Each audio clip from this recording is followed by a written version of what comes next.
Welcome to the Shrine Auditorium. My name is Gene Norman, and we welcome you to A Salute to Glenn Miller. Now, this concert is a tribute to a man whose orchestra was the most popular in the world during its short life of only 3.5 years, from the spring of 1939 to September of 1942. Glenn Miller himself was revered by fellow musicians both as a leader and as a musician. His audiences, as you know so well, simply idolized him. Music in the Miller mood was so popular, it inspired a host of imitators. In fact, the Glenn Miller Orchestra has dominated this entire era of American popular music. And as record sales still prove, the Miller sound is as popular today, 10 years later, as it ever was. And that's why we're here tonight with this salute to Glenn Miller.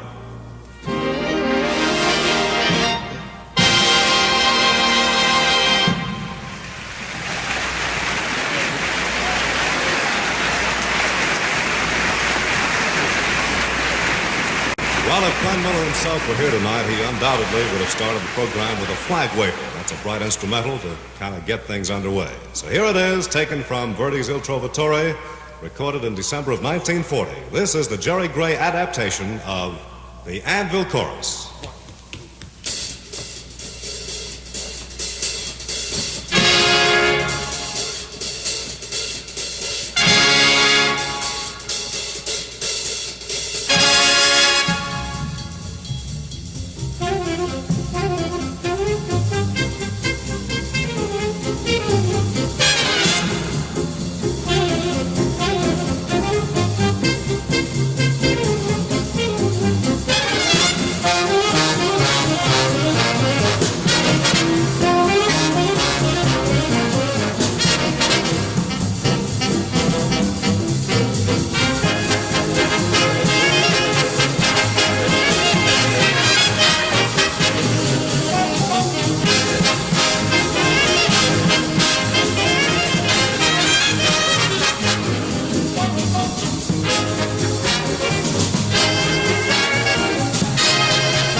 Thank you very much. That was the Anvil Chorus. You know, Glenn Miller's success was really so sudden and so spectacular that lots of folks were inclined to ascribe it to luck, the breaks.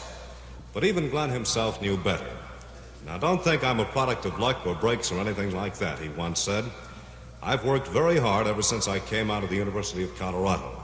I've played the trombone in so many orchestras, I just can't simply remember them all. You see, Glenn put in many years as a relatively obscure sideman and arranger before his sudden burst into fame. And after 2 years of college, he went to California and played in Ben Pollack's band. Young and unknown Benny Goodman was also in that Benny Pollack band. And very briefly tonight, we'd like to pay our respects to the maestro himself, Mr. Ben Pollack. Let's have a hand for Ben Pollack. Ben, won't you come out for a minute? Very good, Glenn.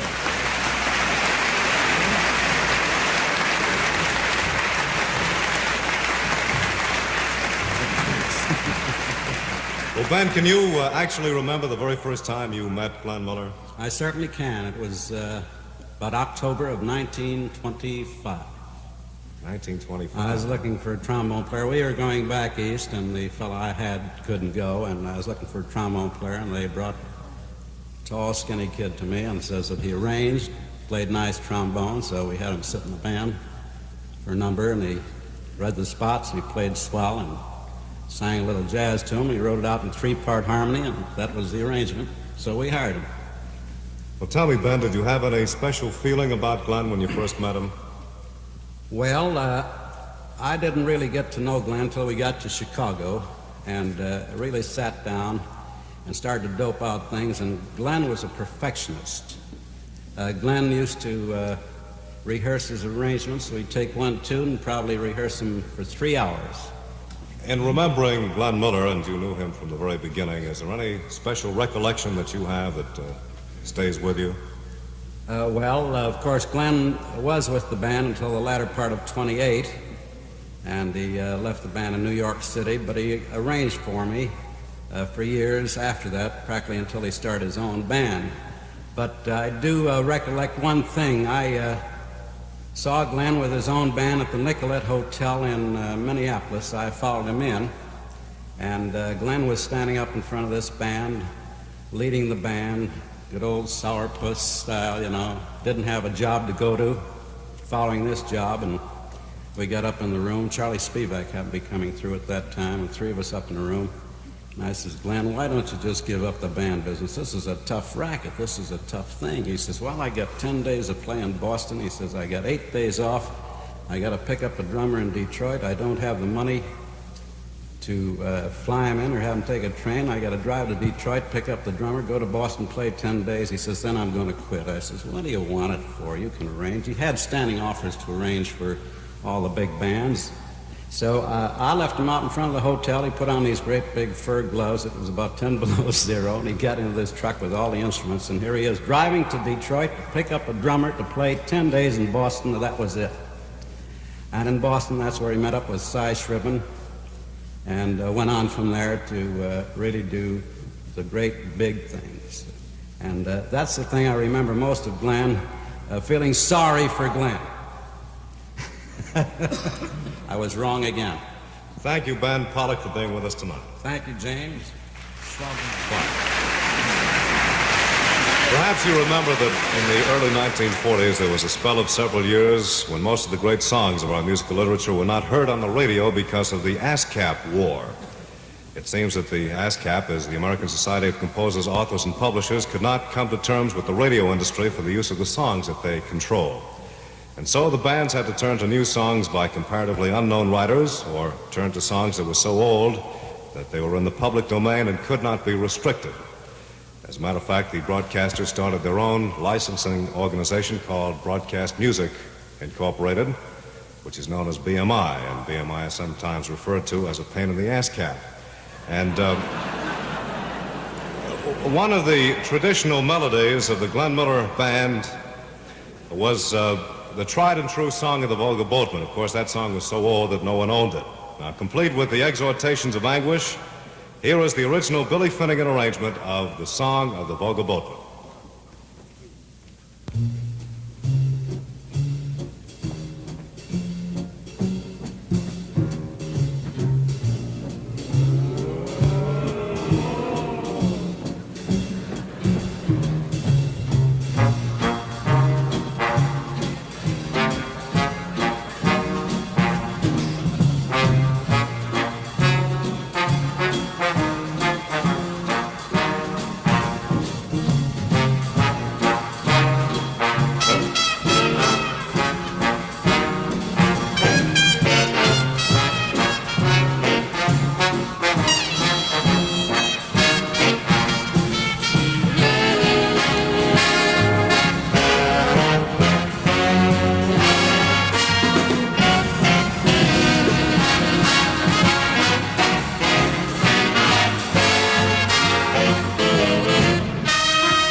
You know, Glenn Miller was always alert to outstanding numbers originated by other bands.